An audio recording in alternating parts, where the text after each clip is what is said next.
আচ্ছা, তাহলে আসসালামু আলাইকুম। তাহলে পেশি টিস্যু আমরা শুরু করছিলাম। আজকে আমাদের শুরু হলো অমসৃণ বা রৈখিক পেশি, ঐচ্ছিক পেশি, কঙ্কাল পেশি। এখান থেকে দেখো, তাহলে এটার যে ঐচ্ছিক পেশি মানে তো আমরা খুব ভালো করে জানি, তাই না? মানে নিজের ইচ্ছে যেটা আমরা নড়াচড়া করতে পারি। কঙ্কাল পেশি কেন বলে? কঙ্কালের সাথে সাথে এই পেশিগুলো থাকে, কাজ করে, এই জন্য এর নাম কঙ্কাল পেশি বলা হচ্ছে, তাই কি না? তাহলে এই কঙ্কাল পেশি আমাদের যেমন বাইসেপস পেশি বলা হয়, তাই না? এখানে থাকে বাইসেপস পেশি, এখানে আছে ট্রাইসেপস। তো বাইসেপস কেন বলা হয় বলো দেখি? মানে আকার বাই মানে আছে বাই মানে কি? না একটা হবে কি একটা হবে? এই দুইটা পেশি থাকে। হ্যাঁ, এ দেখো মুসাফির ঠিক, জোহর ঠিক। বাই মানে দুই, বাই মানে দুই, সেপস মানে পেশি। এখানে আমাদের দুইটা পেশি, মানে এর উপরে একটা পেশি কিছু থাকে তো, আর এদিক থেকে আরেকটা পেশি কিছু থাকে, এজন্য বাইসেপস। হ্যাঁ, আর ট্রাইসেপস মানে বুঝতে পারছো, তিনটা পেশি থাকে, এজন্য নাম হলো ট্রাইসেপস। তো এখানে এই কঙ্কাল পেশি সৃজনশীলের জন্যই করতে হবে, ধর্মের আগ পর্যন্ত করতে হবে, ধর্মের আগ পর্যন্ত আর কি। হ্যাঁ হ্যাঁ, ধর্মের আগ পর্যন্ত। আচ্ছা, এখানে দেখো কি কি বিষয়গুলো আছে। যে এখানে বোঝার বিষয়গুলো হলো গঠনের এখান থেকে মূলত লিখতে হবে, মানে গঠন থেকে ধর্মের আগ পর্যন্ত। যে একটা পেশি, আমাদের ঐচ্ছিক পেশিগুলো আবার গুচ্ছ গুচ্ছ আকারে থাকে। নরমালি একটা পেশি কোষ এর বাইরে যে ঝিল্লি, তার নাম সার্কোলেমা বলা হয়। একটা পেশি কোষের বাইরে যে ঝিল্লি, তাকে বলা হয় সার্কোলেমা। আর হচ্ছে, তবে এরা এইভাবে থাকে না, এরা হচ্ছে অনেকগুলো পেশি গুচ্ছ একসাথে করে গুচ্ছ গুচ্ছ করে থাকে, এবং একসাথে করে গুচ্ছ গুচ্ছ করে থাকে। তার বাইরে আবার একটা আলাদা পর্দা থাকে, গুচ্ছটার বাইরে একটা আলাদা পর্দা থাকে। এটাকে বলা হয় যে পেরিমাইসিয়াম। এই পর্দার নাম হলো পেরিমাইসিয়াম।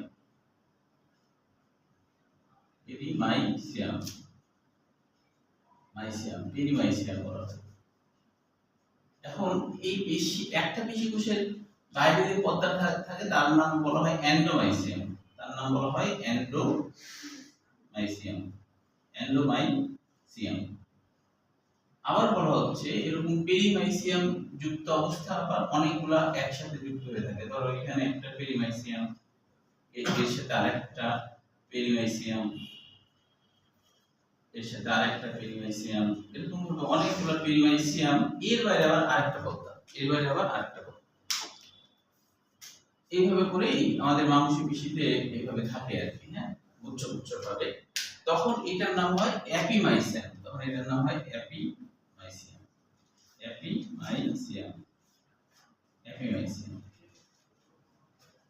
আর এরকম পেশি কোষগুলো গুচ্ছভাবে যখন থাকে, তাকে বলা হয় ফ্যাসিকুলাস। গুচ্ছভাবে থাকাকে বলে ফ্যাসিকুলাস। এবার একটু যদি পড়ো, তাহলে আশা করি বুঝে ফেলবে। গঠনটা একটু এক নজর পড়ে ফেলো। এটা মনে রাখবা, আপা মনে রাখলে মনে থাকবে, আপা। তাহলে এতে অ্যাপিমাইসিয়াম, ইতে পেরিমাইসিয়াম,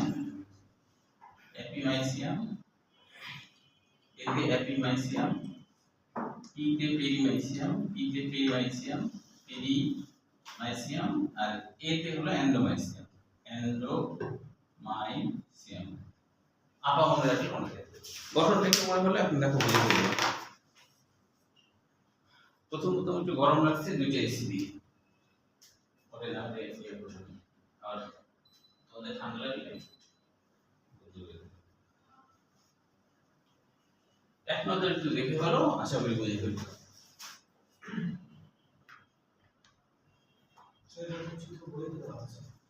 হ্যাঁ, বইয়ে দেওয়া আছে। বই একটু অপরিষ্কার তো, এই জন্য আমি আলাদা করে দেখালাম। হ্যাঁ, ডিজাইন করা, বইটা রঙিন করা, তাই ওটা রঙিন করলে ভালো।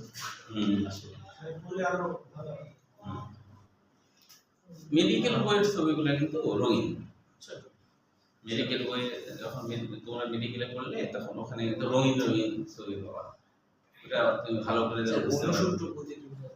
অনুসূত্র মানে ছোট ছোট সূত্র,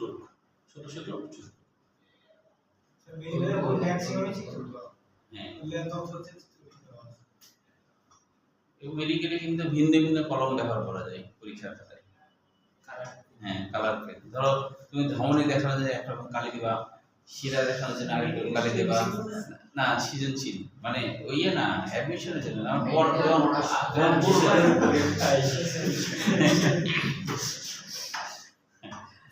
মেডিকেল আজকে কেউ চালু করা আছে সবাই এগুলো তো অনেকের ভাগ্য ধরে যায় হ্যাঁ এটাও ঠিক অনেকটা ভাগ্য ভাগ্যের ছিল তো। আছে কিছু। ভাগ্য তো লাগবে যে কারণ দেখা যায় অনেকের দেখা যায় কি যে ধরো ও ধরো 50% 100 মধ্যে ধরো 50টা কনফার্ম হয়ে পেরেছে, হ্যাঁ আর একজন দেখা যাচ্ছে 100টার মধ্যে 70টা কনফার্ম হয়ে পেরেছে। এখন ধরো 76 এর চান্স, ও এখন বাদ বাকি হয়তো আরো 20টা দিয়েছে মোটামুটি দেখা গেলো এগুলো ম্যাক্সিমামই নেগেটিভ হয়ে গেছে, তাহলে ও পায় গেল 70 এর নিচে নামে গেল। আরেকজন মনে করো 50টা ঠিক পারছে আর 50টার মধ্যে হয়তো 70 দিবে না, ধরো 90টা দিয়েছে, দিয়ে দেখা যাচ্ছে ও চান্স হয়ে গেছে, এরকম হয়। সেইটা লিখিত হলে সব ভালো। হ্যাঁ যেমন তুমি লিখিত বলে ভালো। যেমন অনেকের থাকে না যে তোমার যেমন একটা ছেলে এরকম হয়েছিল, ওর হলো বুয়েটে চান্স হয়ে গেছে, মেডিকেল পরীক্ষা সে পড়েছিল একটু, তো বুয়েটে চান্স হয়ে গেছে, ও হচ্ছে মেডিকেলে পড়বে না, পড়ার ইচ্ছে নাই, তো পরীক্ষা দিয়েছে, পড়াশোনা করে আসেনি, পরীক্ষা দিয়েছে। তো তখন আবার হচ্ছে যে ওই সময় আর কি প্রথম দিককার ঘটনা, ওই সময় আরো কোশ্চিন সহজ ছিল, ও ও হচ্ছে 30টা কনফার্ম পেরেছে, 30টা মানে মনে আছে, আর 70টাই ও চিন্তা করছে আমি তো আর পড়বো না, দিয়ে দিয়ে আন্দাজে সব আন্দাজে দিয়েছে, 100টা আন্দাজে দিয়েছে, দিয়ে 86 হয়ে গেছে, তখন ও চিন্তা করছে আমি এভাবে পাই গেলাম, তাহলে আমি মেডিকেলে করি, দিয়ে পরে মেডিকেলে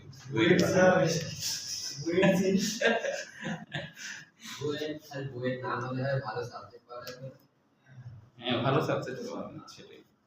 আচ্ছা শেষ করো এটা, দেখো তো না বোঝার কিছু আছে?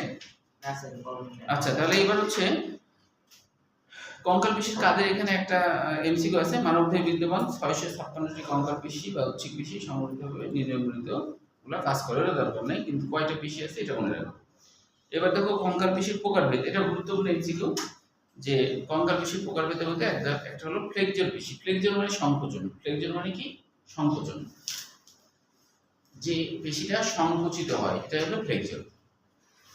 তো সংকুচিত কেমন, যে আমাদের এই যে বাইসেপস পেশি আছে এটা সংকুচিত হলে এদের টান পড়ে, এটা সংকুচিত হলে এদের টান পড়ে, তখন হাতটা কি সামনের দিকে চলে আসে, এই জন্য এর নাম হলো ফ্লেক্সর। সংকোচন হচ্ছে তো তাই এর নাম হলো ফ্লেক্সর পেশি। তারপর হচ্ছে এক্সটেনসর, এক্সটেনসর মানে প্রসারণ, এক্সটেনসর মানে কি প্রসারণ, এক্সটেনসর মানে হলো প্রসারণ, তার মানে কি প্রসারণ পেশি।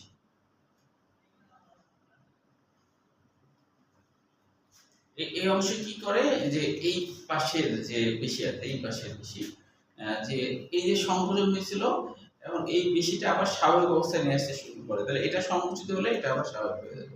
আচ্ছা ট্রাইসেপস পেশি যদি সংকুচিত হয় তাহলে বাঁকা হাতটা আবার সোজা হয়ে যাবে, তাই কি না?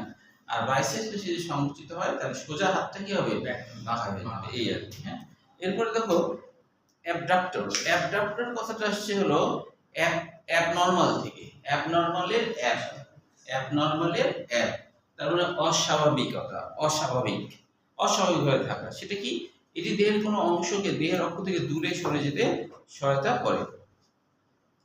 যেমন হলো যে সামনে প্রসারিত হতে সহায়তা করে, যেমন ধরো আমার হাতটা এরকম করলাম, তাহলে এটা তো আমার স্বাভাবিক না, এটা অস্বাভাবিক হলো, বা পাটা দূরে সরে দিলাম, তো এটা হলো আমার অস্বাভাবিক অবস্থা। স্বাভাবিক অবস্থা তো এটাই স্বাভাবিক অবস্থা, তাই না? এটা তো স্বাভাবিক অবস্থা না, বা পা সরা যাচ্ছে, এটা তো স্বাভাবিক না, তাই না? তাহলে এটাই হলো, এই জন্য নাম হচ্ছে অস্বাভাবিক, যে পেশিটা অস্বাভাবিক করতে সাহায্য করে। যেমন এখানে বলা হচ্ছে ডেলটয়েড হাতকে সামনে প্রসারিত হতে সহায়তা করে। ডেলটয়েড না কেন নাম হয়েছে, ডেল্টা থেকে ডেলটয়েড কথাটা আসছে, দেখতে এই পেশিটা ত্রিকোণের মতো, এই পেশিটা দেখতে ত্রিকোণের মতো, এই জন্য আর কি। হ্যাঁ হ্যাঁ বলো, হ্যাঁ কি না ওটা ডেলটয়েড না, ওটা কার্টিলেজ বা তরুণ আসছে কন্ডিকসিস, কন্ডিকসিস মানে খসখসে হাড়, ডেলটয়েড মানে ত্রিকোণের মতো, ত্রিকোণের মতো, পেশিটা দেখতে ত্রিকোণের মতো। এরপরে দেখো অ্যাডাক্টর, অ্যাড মানে কি সংযুক্ত করা বা কাছে নিয়ে আসা, অ্যাডাক্টর কথাটা আসছে অ্যাড থেকে, অ্যাড মানে কি সংযুক্ত করা বা কাছে নিয়ে আসা। তাহলে ওই যে দূরে সরাই দিলাম না হাতটা সামনের দিকে, তাহলে এটা আবার সামনে নিয়ে আসলাম, তাহলে এই কাজটা করলাম। এটা হলো অ্যাড করলাম, শরীরটাকে অ্যাড করলাম। তো এই ক্ষেত্রে বলা হচ্ছে ল্যাটিসিমাস ডোরসি হাতকে পিছনে এবং উপরে উঠাতে সাহায্য করে। হ্যাঁ, আচ্ছা, লাটিসিমাস জিনিসটা কি দেখো, লাটিসিমাসের বাংলা অর্থ হলো আসলে পিঠের প্রশস্ত পেশি। লাটিসিমাস ল্যাটিন শব্দ, এর বাংলা অর্থ আসলে প্রশস্ত পেশি। এর বাংলা অর্থ কি? প্রশস্ত পেশি। এর বাংলা অর্থ প্রশস্ত পেশি। এটা কি করে যে আমার যে দেহ অক্ষের দূরে ছিল আমার হাতটা, এটা আমি সামনে নিয়ে আসতে সাহায্য করলাম। হ্যাঁ, তাহলে এই যে পেশিটা করে সেই পেশিটা আমাদের পিঠ, মানে এটা এইটার কথা বলছে, এটা হলো পিঠের রশ্মিটা এইভাবে নিয়ে আসছে, মানে এই বড় বড় পেশি আছে, তাই না? এখানে যেমন আছে, এদিকে যেমন আছে, এই পাশে একটা পেশি আছে, এই পাশে একটা পেশি আছে। তো এই পেশিটা পিঠের পেশি, এটা আমাকে কি করছে সামনের দিকে এদিক নিয়ে আসতে আবার সাহায্য করছে, দূরে ছিল কাছে নিয়ে আসতে সাহায্য করছে। এই জন্য নাম অ্যাডাপ্টর, মানে অ্যাড করা। ডিপ্রেশর মানে কি? মানুষ বলে না যে ডিপ্রেশনে চলে যেও না, হ্যাঁ হতাশা আর কি। হ্যাঁ, তার মানে কি যে বলছে এই পেশি দেহের কোনো অংশ দেহের অক্ষের নিকটে আনতে সাহায্য করা। হাতকে পিছনে, কোথায় গেল, এটি দেহের কোনো অংশকে নিচে নামাতে সাহায্য করা। দেহের কোনো অংশকে নিচে নামাতে অংশ নেয়, এই জন্য নাম হচ্ছে ডিপ্রেশর। উপরে হাত আছে, আমি নিচে নিয়ে আসছি, এই জন্য নাম হলো ডিপ্রেশর মানে ডিপ্রেশনে যাওয়া, তাই না? মানে খুব নেগেটিভ হয়ে যাওয়া আর কি। হ্যাঁ, তো সেজন্য এটার নাম হলো ডিপ্রেশর হয়েছে। যেমন হলো আরেকটা উদাহরণ দিয়েছে, মুখ খুলতে, যেমন হলো ডিপ্রেশর ম্যান্ডিবল আর কি, ম্যান্ডিবলকে নিম্নচোয়ালকে নিচের দিকে নামাতে সাহায্য করে। তার মানে কি, এই যে চোয়ালটা এমন করলাম, তাই না? এই যে এটা করলাম, ডিপ্রেশর মানে নিচের দিকে, নিচে নামে যাওয়া, নিচে নামে দিলাম। এই প্রত্যেকটা কাজ সহ এটা কিন্তু এমসিকিউ যদিও, তবে সৃজনশীল হিসেবেও করে রাখা ভালো। লিভেটর মানে লিফট মানে তো উপরে ওঠা, তাই না? লিফট মানে উপরে ওঠা। তাহলে ওই যে ম্যান্ডিবলটা যে নিচে নামাইছিলাম না, ওটা এখন উপরে উঠাবো। তাহলে দেহের কোনো অংশকে উপরে উঠাতে সাহায্য করে, যেমন ম্যাসেটার পেশি নিম্ন চোয়ালকে উপরের দিকে উঠাতে সাহায্য করে। এটা আমাদের নিম্ন চোয়ালে এই পেশিটা আছে মাসেটারের বাংলা অর্থ চতুর্ভুজ। দেখতে পেশিটা চতুর্ভুজের মতো, তাই এর নাম হলো মাসেটার বা চতুর্ভুজ। নিম্ন চোয়াল যে একবার নিচের দিকে নামাচ্ছিলাম, এখন আবার উপরের দিকে এমন ছিল, এমন বললাম, এই কাজটা করে। রোটেট মানে কি? ঘোরানো।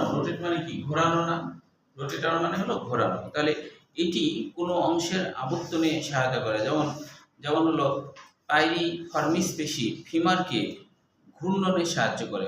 পাইরিফর্মিসের বাংলা অর্থ নাশপাতি আকৃতি, পেশিটা দেখতে নাশপাতির মতো হয়, এই জন্য এরকম নাম হয়েছে।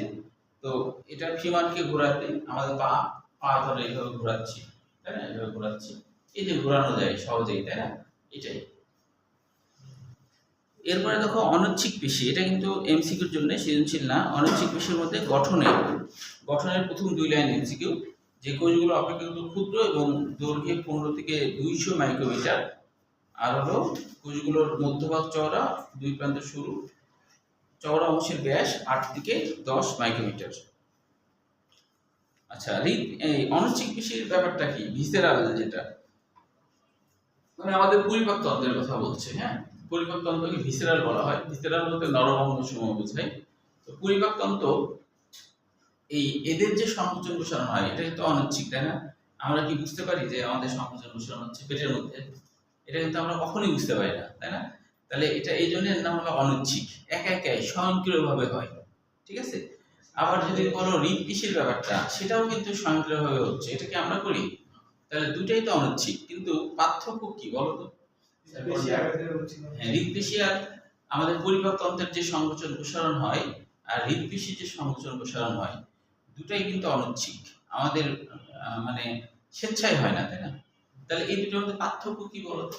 হৃদপেশি একটা স্পন্দিত, মানে অনবরত একই নিয়মে চলবে, আর পাকস্থলীর ওইটা তো যখন খাবার খাবো, হজম যদি পেটে খাবার না থাকে, তখন তার সংকোচন প্রসারণ হচ্ছে।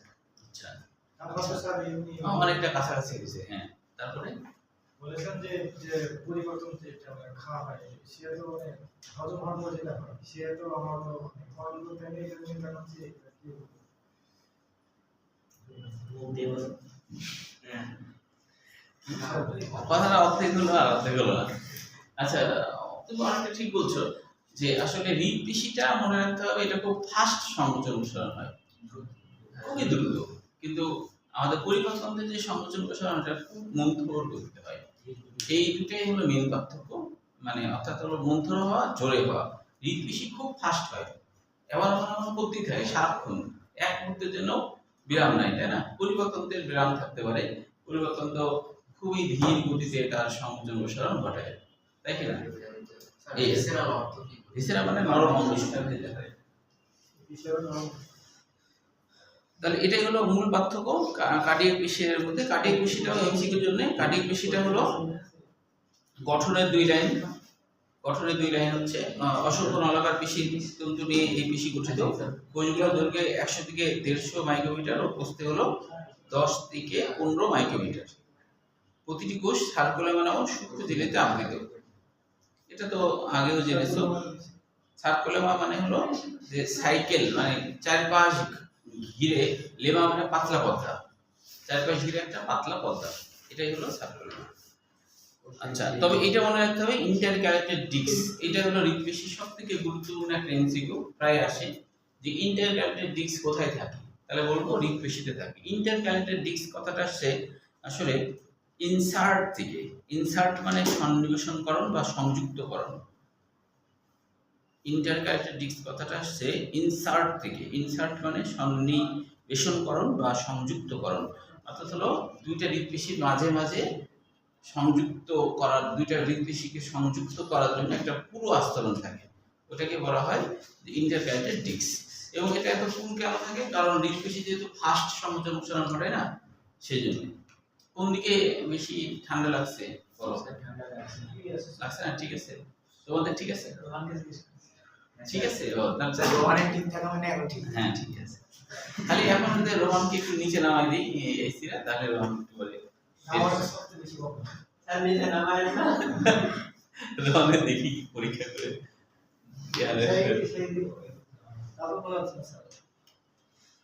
এইবার দেখো রোহানের, এইবার দেখো রোহান কি বলে। এখন না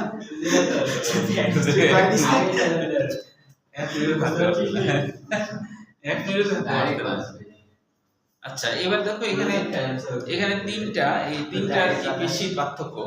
তিনটা পেশির পার্থক্যের মধ্যে 2 থেকে 6 আর 9, এই কয়টাই আসে পরীক্ষায় কম বেশি। হ্যাঁ, 2 থেকে 6 আর 9, 2 থেকে 6 আর 9 এগুলো হলো আসবে। 2 থেকে 6, 2 থেকে 6 আর 9।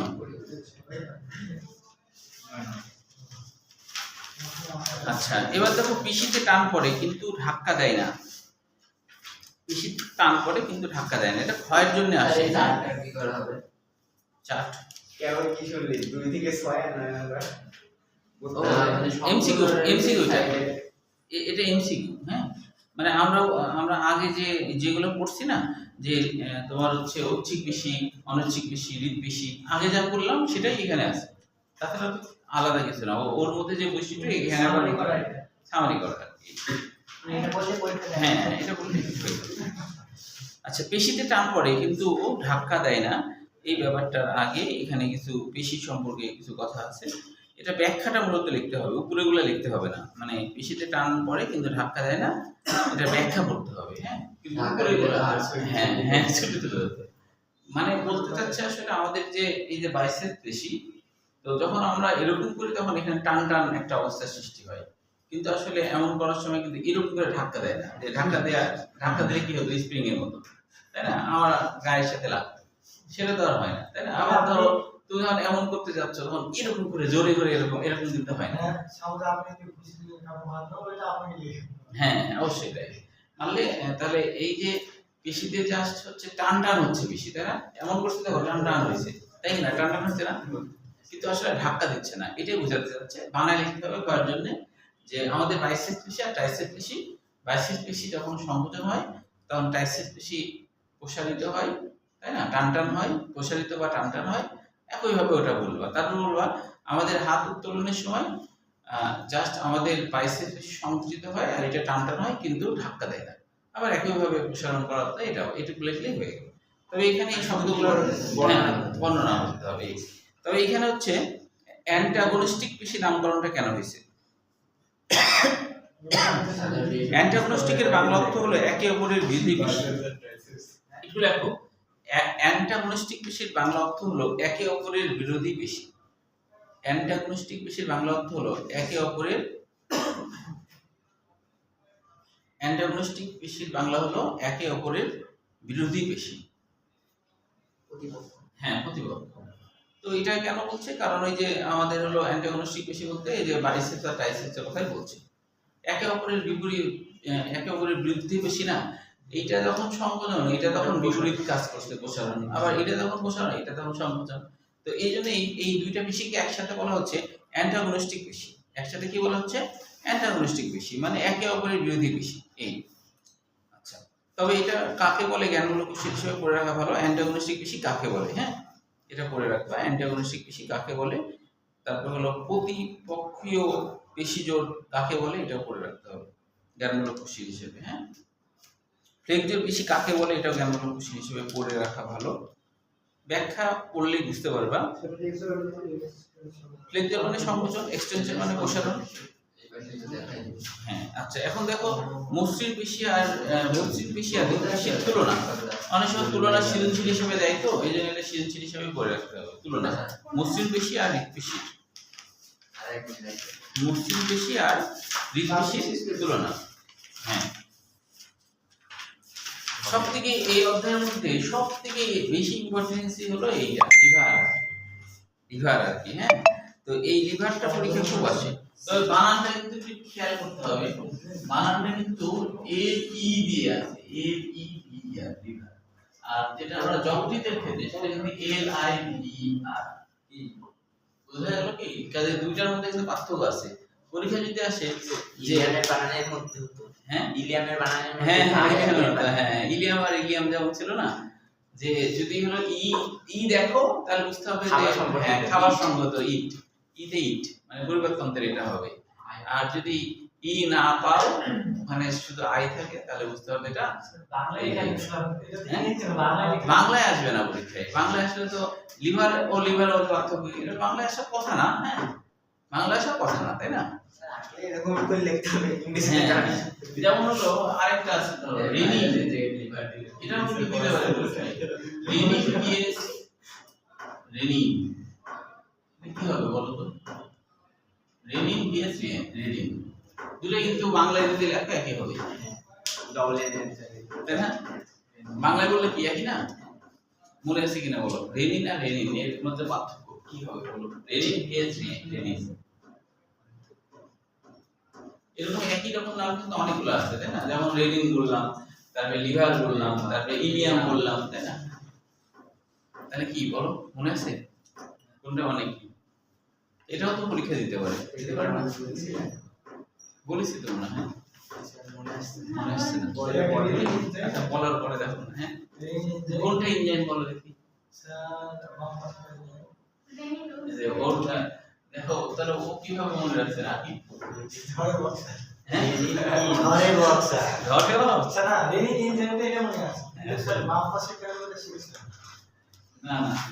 দেখো এইটা দ্বারা বোঝায় বৃক্ক রিলেটেড, এটা বৃক্কের একটা এনজাইম, দুটাই এনজাইম আসলে। আর এটা হলো দুধ ভাঙা প্রোটিন, এই রেনিন দ্বারা বোঝায় দুধ ভাঙা প্রোটিন। তার মানে একটা রেনিন হলো খাদ্য সংক্রান্ত আর একটা হলো কিডনি সংক্রান্ত।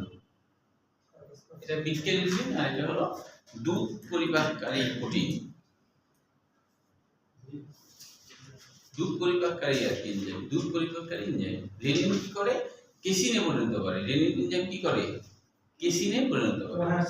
মনে করতে না রেনিন? হ্যাঁ, তাহলে এটা হলো পরিপাকতন্ত্রের, মনে রাখবা। দেখুন এটা পরিপাকতন্ত্রের আর এটা বৃক্কের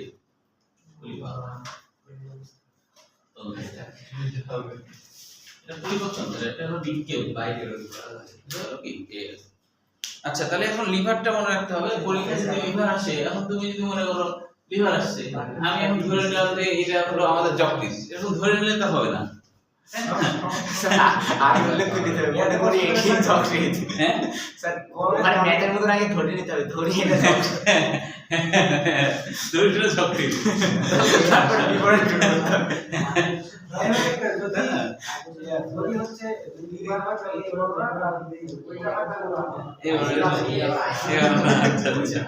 আচ্ছা এখন দেখো যে পরীক্ষায় আসে লিভারের ধরুন প্রকারভেদ, হ্যাঁ লিভারের প্রকারভেদ। এখন যকৃতের প্রকারভেদ ওইভাবে তো নাই, তাহলে তোমাকে বুঝে নিতে হবে যদি বাংলায় আসে লিভার, ইংরেজিতে না লেখে LEVR না লিখলো, ধরো লিভারই আসছে, যে লিভার কাকে বলে, তাহলে লিভারের প্রকারভেদ, তাহলে তো লিভারের প্রকারভেদ যকৃতের প্রকারভেদ হয় না, আর তোমার সিলেবাসে যকৃতের প্রকারভেদ তো নাই। স্যার যত তো চার পাঁচটা তাহলে পড়বে আছে না প্রকারভেদ বলতে যকৃতের 4টা খণ্ডক আছে, ওটা তো যকৃতের প্রকারের মধ্যে হলো না, ওটা ওই যেমন বাংলাদেশ কয় প্রকারের, এটা কি হবে? বাংলাদেশের মধ্যে অনেক বিভাগ আছে, কিন্তু বাংলাদেশ কত প্রকার এটা হবে? এটা হচ্ছে মানে শরীরের খাদ্য বাংলাদেশ 2 প্রকার, একটা স্থানীয় তা কি করে হবে? এখন তো বাংলাদেশ মানে স্বাধীন হয়ে গেছে, এখন তো আর ওটা বলা যাবে না। ওটা যদি আগের সময় হতো তাহলে হতো, আরো আগের সময় হলে তো তাহলে বলতে হতো যে না ভারত যখন একসাথে 3 দেশ ছিল, ভারতবর্ষ হ্যাঁ তখন তো ভারতবর্ষ তিন প্রকারের নাকি, একটা বাংলাদেশ, একটা পাকিস্তান, একটা ভারত, পূর্ব পাকিস্তান হ্যাঁ আরো কিছু কিছু দেশ আছে। আচ্ছা তো লিভার জিনিসটা কি? লিভার হচ্ছে বলতে আসলে কি বোঝায়? হ্যাঁ এখানে দেখো উপরের দিক থেকে কিছু নাই, লিভারের গঠন, লিভার 4টি অংশ নিয়ে গঠিত। লিভারের গঠন এটা ক্ষয়ের জন্য আসে, লিভার 4টি অংশ নিয়ে গঠিত, লিভার 4টি অংশ নিয়ে গঠিত, এটা ক্ষয়ের জন্য আসে। তাহলে লিভার বাহু, হাড়গুলো লিভার বাহু হিসেবে কাজ করে। লিভার বলতে আসলে কি বোঝায়? যখন তুমি কোনো কঠিন কাজকে খুব সহজেই করতে পারবা, এটাই হলো লিভারের মূল কথা, এটাকে লিভার বলা হয়। লিভার বলতে বোঝায় কোনো কঠিন কাজকে সহজে করার যে পদ্ধতি সেটাই লিভার। কোনো কঠিন কাজকে সহজে করার যে পদ্ধতি তাকে বলা হয় লিভার, আসলে এটা হলো লিভার। হ্যাঁ কোনো কঠিন কাজকে সহজে করার যে পদ্ধতি সেটা হলো লিভার। যেমন ধরো যে কঠিন কাজ বলতে আমরা কি যে অনেক সময় দেখবা যে যারা আর কি পানি নিয়ে আসে, 2 বালতি পানি, তো এরকম ঘাড়ের উপরে দেয়, এদিকে একটা বালতি থাকে, ওই পাশে একটা থাকে, এতে কিন্তু শক্তি পাওয়া যায় বেশি। মানে শক্তি পাওয়া যায় মানে কি, ভারটা কম লাগে, ভারটা কি লাগে, কম লাগে, ভারটা চলে যায় কোথায়, 2 পাশে চলে যাচ্ছে সমানভাবে, এইখানে কিন্তু মিডল পয়েন্টে চাপটা কম দিচ্ছে, তাহলে এটা খুব সহজে হচ্ছে না। তারপরে ঠেলাঠুলি যখন হচ্ছে তখন ভাতটা কিন্তু তার হাতে পড়ছে না, সব মাটিতে পড়ছে, তাই না, ঠেলে নিয়ে চলে যাচ্ছে, যতই ভারী হোক ঠেলাঠুলি কিন্তু আরামসে চলছে। তাহলে যে জিনিসগুলা কোনো কাজকে সহজে করতে সাহায্য করে সেই জিনিসগুলোকে লিভার বলা হয়। সেই জিনিসগুলো কি বলা হয়? লিভার বলা হয়। লিভারের 4টা অংশ থাকবে, একটা হলো লিভার বাহু থাকবে, এখানে আমাদের হাড়গুলোকে লিভার বাহুর সাথে তুলনা করছে। পিঠ, এটা কিন্তু আলিমের বই আরেকটা পিঠের আরেকটা অর্থ দিয়ে আছে, পিঠ ঠিক আছে হালকাম, এটা মনে রাখতে হবে, হালকাম পিঠের আরেকটা অর্থ হলো হালকাম। পিঠ বলতে বোঝায় আসলে সংযোগ স্থান, এর সরল বাংলা অর্থ কি? সংযোগ স্থান। পিঠের সরল বাংলা অর্থ কি? সংযোগ স্থান। অর্থাৎ লিভার যে সংযোগ স্থানের উপরে কাজ করে তাকে পিঠ বলা হয়। লিভার যে সংযোগ স্থানের সাথে যুক্ত হয়ে কাজ করে, লিভার যে সংযোগ স্থানের সাথে যুক্ত হয়ে কাজ করে তাকে বলা হয় পিঠ বা হালকাম। সংযোগ স্থান মানে কি? যেমন ধরো যে এই যে এখানে যেমন দেখবে ওই যে পাড়গুলাতেও কিন্তু এরকম থাকে, 2 পারে লোহার একটা জিনিস, মিডিলে একটা জিনিস সেটা আটকানো থাকে না, একবার এদিক দুলে একবার এদিক দুলে, দেখেছো কি? ওটা কি বলে, এই খেলনা কি বলে? জানি না, 2জন করে উঠে, 2জন করে ওঠে না, এখানে একজন বসে তার উঁচাই তুলে নেয়, তারপরে লাভ দেয়, ঢেকি। আচ্ছা যাই হোক ঢেকি। তাহলে এখানে কি, এই যে জায়গায় সংযোগ হয়েছে না লিভার বাহুটা, এই সংযোগ জায়গাটাই হলো পিঠ বা হালকা। এই সংযোগ জায়গাটাই কি? পিঠ বা হালকা। বুঝা গেল কি? এই আর কি। হ্যাঁ তারপরে বলছে প্রচেষ্টা, ভার সরানো বা নড়ানোর জন্য যে পেশি যে বল সরবরাহ করে। যেমন ধরো একটা হাতের উপরে তুমি একটা পাথর দিলাম, বলা হলো এটা উঁচা করো, অথবা ওই যে যারা খেলে আর কি, তাই না, বাহ্যিক বল, তো এটা যে উঁচা করতে না, তাহলে এই ভারটাকে সরানোর জন্য যে পেশি যে শক্তি প্রয়োগ করছে সেইটাকেই বলা হচ্ছে প্রচেষ্টা বা এফোর্ট। প্রচেষ্টা বা কৃতকাজ। আর ভার তো লোড, কোনো জিনিস ওজন বা সরাতে হবে বা উঠাতে হবে কিংবা দেহের ভিতরে বা বাইরে নিতে হবে, এটাই হলো ভার। তো এটা ক্ষয়ের জন্য 4টা মনে রাখতে হবে। এখন দেখো পরীক্ষায় সাধারণত ম্যাক্সিমাম এই অধ্যায় থেকে কোশ্চেন করলে এটাই কিন্তু দিতে দেখা যায়, এই জন্য এটা খুবই গুরুত্বপূর্ণ। হ্যাঁ, এখন এই ঠিক করে নিবা আর কি। হ্যাঁ, যে লিভারের প্রকারভেদ 3টা। লিভারের প্রকারভেদ 3টা। প্রথম শ্রেণীর লিভার কি বলছে? প্রথম শ্রেণীর, হ্যাঁ সিকিউর কথাই তো বলছি। হ্যাঁ দেখো এই প্রথম শ্রেণীর লিভার ছবির দিকে একটু তাকালেই গোটাটা বুঝে ফেলবা। প্রথম শ্রেণীর লিভার, এটাও কিন্তু পরীক্ষা অনেক সময় আসে এমসিকিউ হিসেবে। প্রথম শ্রেণীর লিভারের পিট কোথায় থাকে? দেখো প্রথম শ্রেণীর লিভারের সংযোগ স্থান থাকে মিডিলে, আর 25টা থাকে প্রান্তে, ভারও থাকে প্রান্তে। তাহলে কেজিতে কাগজ কাটতেছে। হ্যাঁ, তুমি এমনিতে যদি 2টা চাকু দিয়ে এইভাবে করে কাটতে যাওয়া হবে না কিন্তু। হ্যাঁ, তাই কিনা ওরকম শক্তি পাওয়া যাবে না, কিন্তু ওই ভিতরে একটা আংটার সাহায্যে পিট তৈরি করে নিয়ে যখন কাটতো তখন কিন্তু আরামে কাটা যাচ্ছে, আমাদের জীবাণুর মতো। জীবাণুর মতো। হ্যাঁ হ্যাঁ হ্যাঁ, সেটাই। এখন দেখো এটা হলো কেজিতে দেখানো হয়েছে, আর এখানে দেখানো হয়েছে যে ওই যে হ্যাঁ না বাম দিকে না, দ্বিতীয় শ্রেণী পরে আসি। এখানে দেখো আরেকটা ছবি দেখানো হয়েছে পিট। এটা হলো যে পার্কের যে ঢেকি যেটা বললো আর কি, সেটার মতো। যে এইবারে একজন বসে প্রচেষ্টা করতে উপরে উঠাতে, আবার ওইও কিন্তু একই কাজ করতে পারে। তবে এটা অবশ্য পার্ক দিয়ে বোঝানো হচ্ছে না, এটা হলো বোঝানো হচ্ছে কোনো কিছু সরানোর সময়। ধরো এরকম পয়েন্টে আমি এখানে একটা পাথর সরাবো, তাহলে এখানে জোরে করে আমি চাপ দিচ্ছি, জোরে করে চাপ দিচ্ছি উঁচা করার জন্য। যেমন দেখবে বড় পাথর তুমি যদি ওর সাথে লাঠি গুঁজে দাও, তাহলে কিন্তু এরকম করলে সরাতে সুবিধা হয়। তো এখানে দেখানো হচ্ছে ওরকম যে প্রচেষ্টা করতো, মাঝে কিন্তু পিঠ আছে, প্রান্তের দিকে ভার। মানুষের ক্ষেত্রেও লিভার আছে।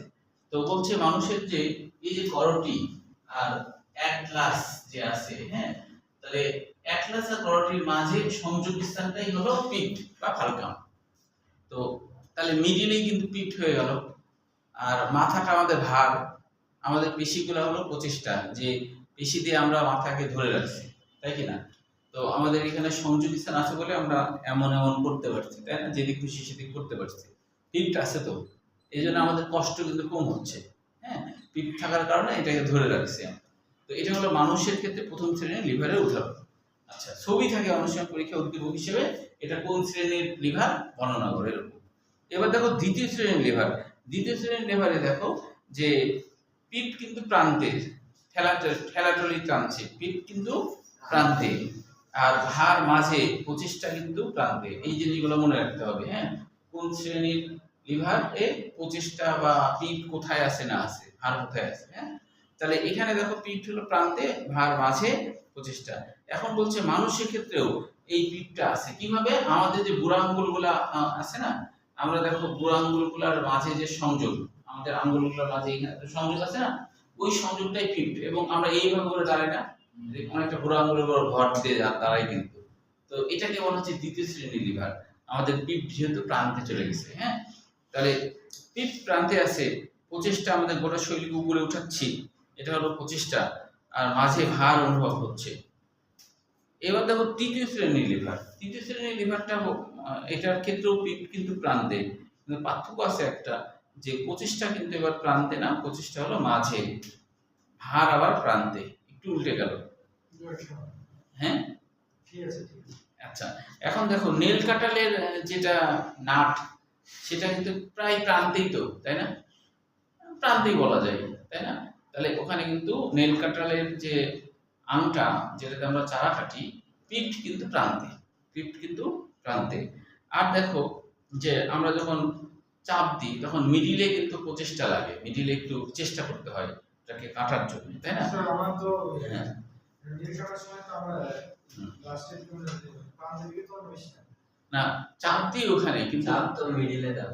হ্যাঁ, চাপটা কিন্তু আমরা হচ্ছে যদিও প্রান্তে দিই, কিন্তু প্রচেষ্টা কিন্তু মিডিল পয়েন্টে লাগে আর কি, আমাদের মিডিল পয়েন্টে লাগে আর কি। আর ভার হলো প্রান্তে। মানুষের ক্ষেত্রে দেখো, মানুষের ক্ষেত্রে কোনটা হচ্ছে পিঠ আর কোনটা প্রচেষ্টা?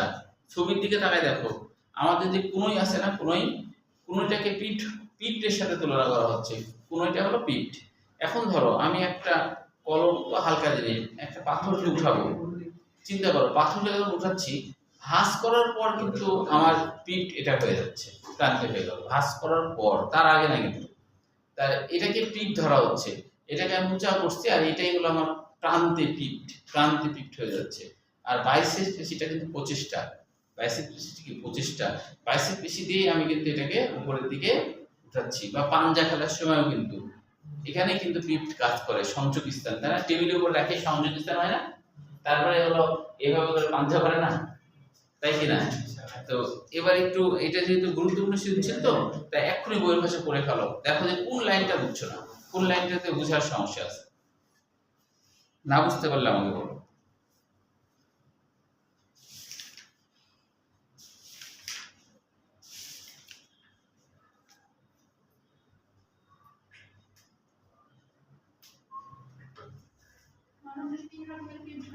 হ্যাঁ, পিঠ 3 রকমের হচ্ছে।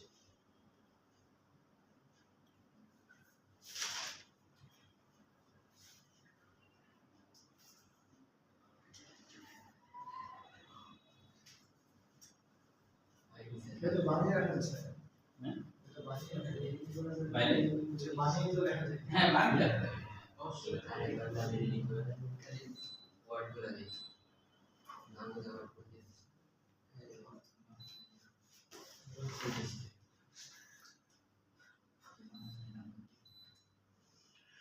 দর্শক মিলিয়ে বারো মাস দিয়ে আমি যাচ্ছি সাজিয়ে বলছি স্যার ইস ফ্যানের স্পিড এত একদম পেয়েছিল কি এখন তো বাধা দিলাম, এখন ঠিক আছে? আর কেমন ছিল? ফিগারটা হ্যাঁ। কেমন একটা দুর্গন্ধ হয়েছে মাথায় সাথে। তাই কথা শেষ ওই হলো? দিকে ওই না তো স্যার আসছে স্যার, আচ্ছা করে ফেলো এটা। হ্যাঁ, আই গেছে স্যার। না বোঝার কিছু তো নাই, পাইছো কি না বোঝার? তাহলে এই পর্যন্ত রাখ।